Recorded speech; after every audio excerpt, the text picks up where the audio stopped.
Well, That brings us to number one. number one. Should I go ahead of it? Yeah. So my number one is I picked this because this is something that I have watched multiple times. I will continue to watch multiple times because I absolutely love it. It's a bit of an odd choice. I think I've said, but a few of mine have been a bit of an odd choice. And it's a documentary, and it's not the one you're thinking of. It is Michael Palin's Around the World in 80 Days. Wow. Right. So this was for those who don't know, Michael Palin. Palin. He's obviously a very famous man, was in Monty Python and so on. But later in life, he made his career out of doing travel documentaries.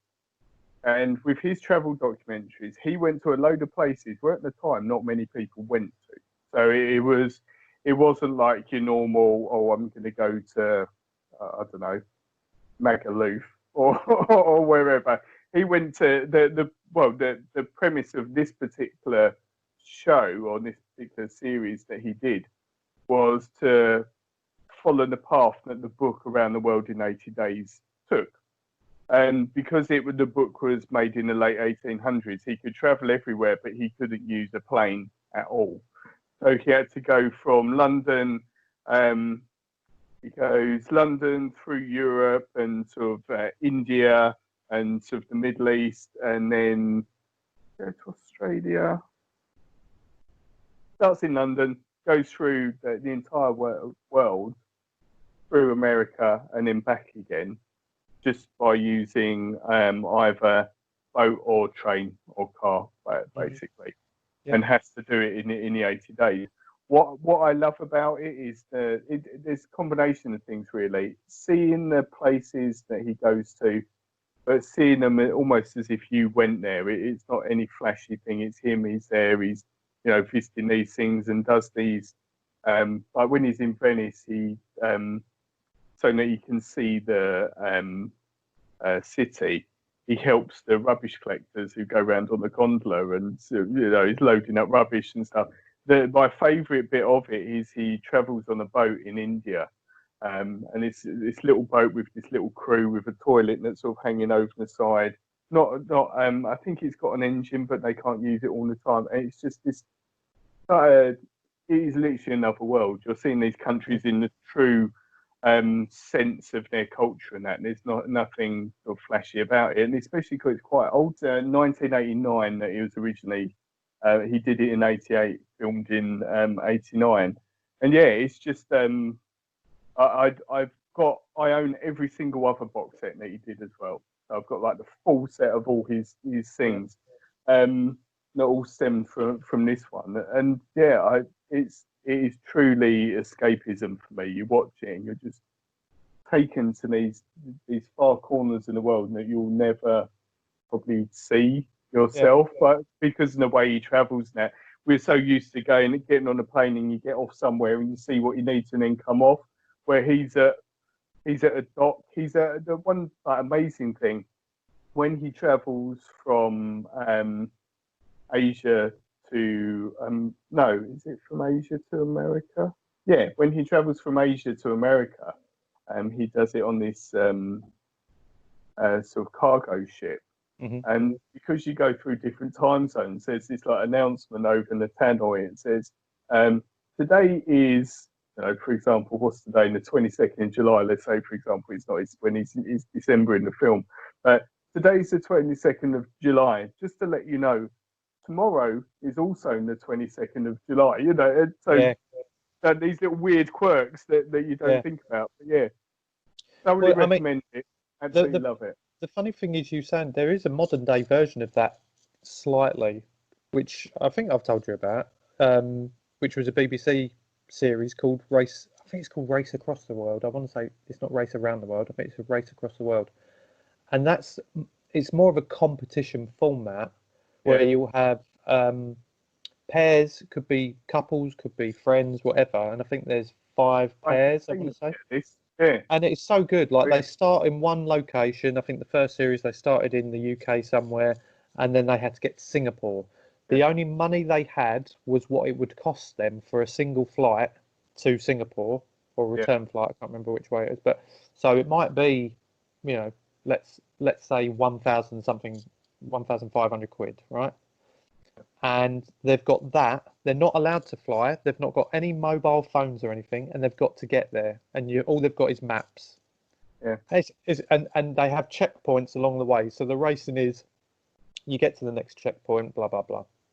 And again, it was, there'd be times when if their money got so low, they have to find work locally and things like that. And there's just so many like places. The second series, which finished this year, they went from basically they started in like somewhere in South America, I think, maybe in Mexico, I think they started, and then had to work their way down to the most southerly point of South America.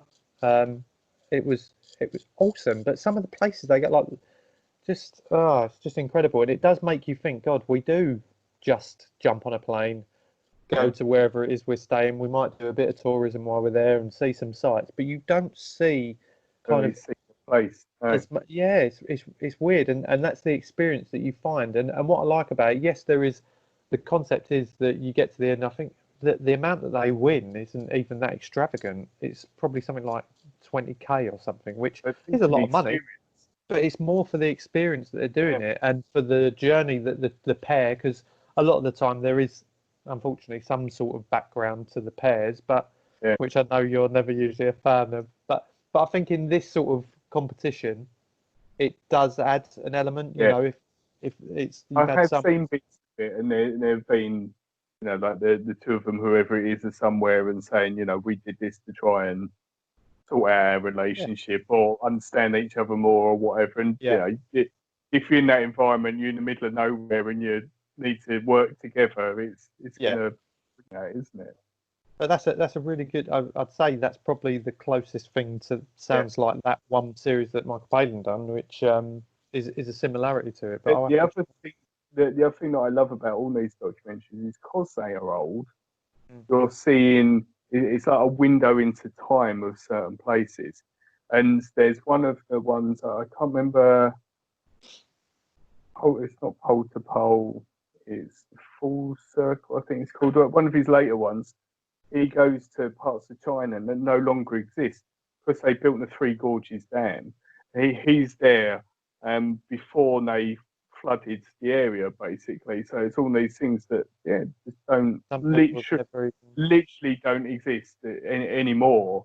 And things like that are just a bit special, really. Thinking, wow, that's you are seeing something that you just literally can't see anymore. I wasn't expecting that to be your number one. You know what I was going to expect to be, which was Hype, which is a documentary of the Seattle music scene. But that wouldn't really count as a box set, though. I do own it on Blu-ray, and it's just a single disc, isn't it? So good really work. Chris, this is multiple discs, and this is a box set from a box set. This comes in a big, with all the other Michael Palin ones. Yeah, with like 5 other series in it. So yeah. Well, mine not similar to that. Have you got any guesses for what my number one will be? Don't know. Honestly, I don't know. Oh no, actually, I think I do, because you gave a clue earlier. I think it's Lost. It is Lost. There you go. And I'm pleased because it's been quite funny that we haven't discussed any of these, and yet there's no crossover, there's no duplicates there. So interesting. But yeah, Lost is mine. Again, it's another one that divides opinion, because a lot of people, some people thought it was too long, some people weren't happy with the ending. I mean, the ending, it was bizarre, but I think it was all about the journey that you went on from start to finish, and the concept of it. I remember this started, again, another one I watched on TV from start to finish. A lot of it with Mark and his nan, bless her. Yeah. We actually all sat together to watch the finale of this round her house. So fond memories. But with Lost, it started on Channel 4, I think, when the first series came out, and then because of how the viewership went, it then switched from season 2 onto Sky. So it was on Sky 1. I've got the box set, and I've watched the whole thing, which was lengthy, twice through from start to finish. So my wife hadn't seen it, when it was on TV, and I went through it all again. And again, it's one of them ones where you should. I say you should watch it twice. It is a lot of time to commit, but when I was younger, time wasn't a problem. So I was able to put the time in, and watching it again, you see things you might not have noticed before, which is really good. But yeah, just the concept of a plane crash on an island, no one knows where they are. There's a group of survivors that have to kind of wait and try and get help and try and find ways. But then you had the mystique of the island that they were on and the black smoke. And did you watch any of it? Yeah, I did. I watched it. I loved it and watched it up till the point when that funny bunker appeared and there was the clock in there. And that's keep putting the code in. Putting the code in, yeah. Up to that series, and then I just thought I can't bear this anymore. It just lost it a bit for me. But I loved all the different characters in it. I thought were brilliant and really enjoyed it up to that point. I just didn't see it through. I mean, it is, again, it's one of them ones though, like we said about Prison Break, where they had like I say, this writer's strike, and I know it definitely impacted on us because there was a series that everyone, I want to say it's series 3, it could be 4, where everyone went, what's going on here? This has completely ruined it. And the problem is, and I'd have to look back over this, so you can tell I've done my research, but I'm not sure whether the writers of it knew what the ending was going to be from the start, which is weird because I feel like it kind of went on and you got to a point where it did start getting a little bit weird.